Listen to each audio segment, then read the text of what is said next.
Assalamualaikum warahmatullahi wabarakatuh. Bertemu kembali dengan saya Muhammad Gufron Ihsan, mahasiswa Universitas Negeri Surabaya.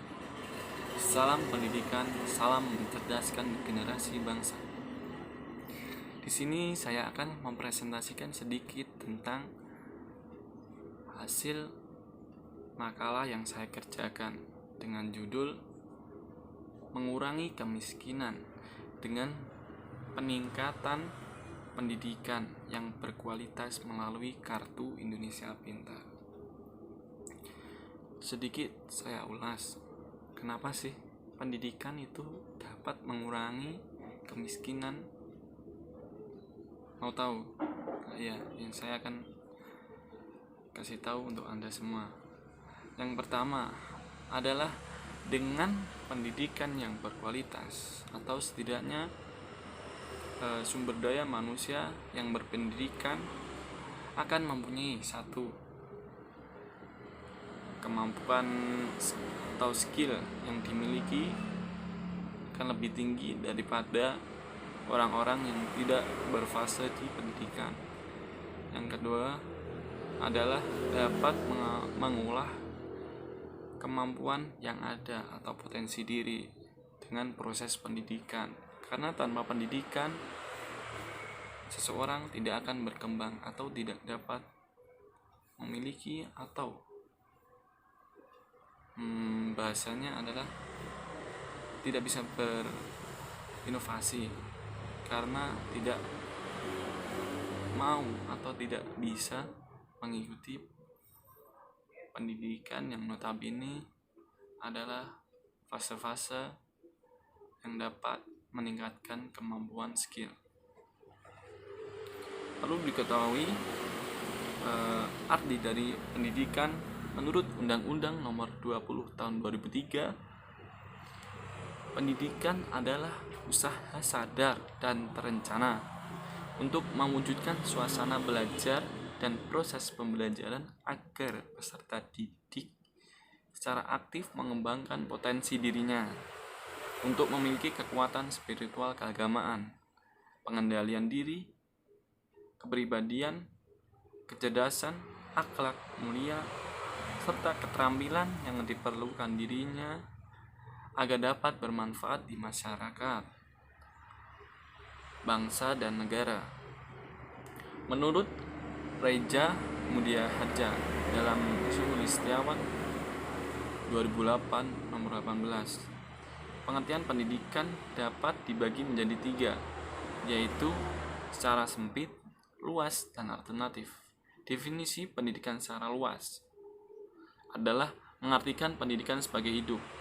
Pendidikan adalah segala pengalaman belajar yang berlangsung dalam lingkungan dan sepanjang hidup, long life education. Pendidikan adalah segala situasi hidup yang mempengaruhi pertumbuhan individu. Secara simplistik, pendidikan dinilai sebagai sekolah, yakni pengajaran yang dilaksanakan dan diselenggarakan di sekolah sebagai lembaga pendidikan formal. Jadi itu menurut Mudia Hadjo Reza. Dan saya akan sedikit singgung di mana Indonesia memiliki lika-liku pendidikan. Dari anggarannya saja ya, anggaran untuk alokasi pendidikan di Indonesia menempati urutan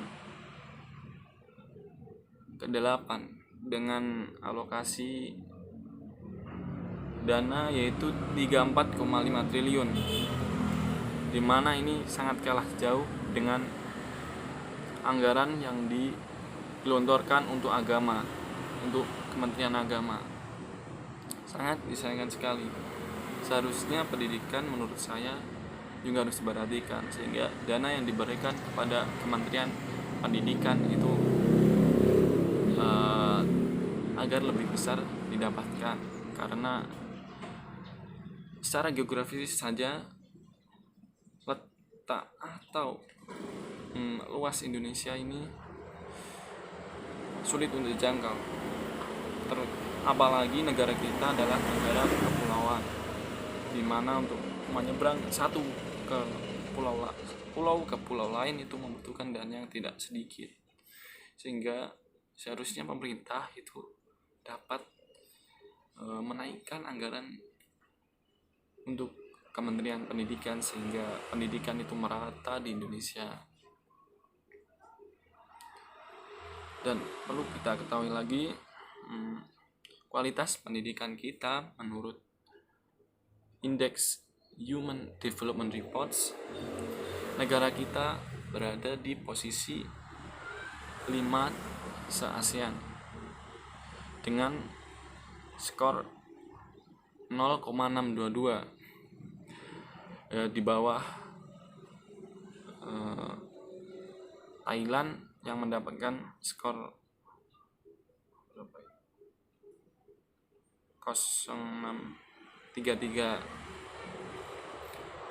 Menurut saya ini sangat memprihatinkan, karena perlu kita ketahui pendidikan kita dulu di era 19 adalah pusat atau tempat belajarnya negara-negara tetangga atau negara di ASEAN perginya ke Indonesia, mulai dari Singapura, Filipina, Brunei, Thailand, bahkan Malaysia. Tapi sekarang terbalik, kita berada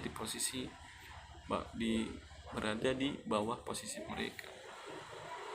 Tetapi pemerintah memiliki terobosan baru, yaitu dengan apa? Kartu Indonesia Pintar.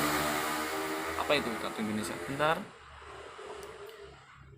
Kartu Indonesia Pintar sendiri merupakan kartu yang ditujukan bagi keluarga miskin dan rentan miskin yang ingin menyekolahkan anaknya yang berusia 5-21 tahun secara gratis. Mereka mendapatkan KIP ini diberikan dana tunai dari pemerintah secara reguler yang tersimpan dalam fungsi kartu KIP untuk bersekolah secara gratis tanpa biaya. Dan apa tujuan KIP itu? Tujuan KIP adalah agar anak-anak usia 5-21 tahun itu bisa bersekolah yang minimal di jenjang SMA, SMK atau MA. Karena menurut saya untuk SMK dan SMA itu minimal pendidikan belajar, karena kita ketahui sendiri perlu peningkatan sumber daya manusia agar kita dapat bersaing dengan negara-negara tetangga, apalagi kita sudah memasuki era revolusi 4.0, bahkan di Jepang sudah 5.0.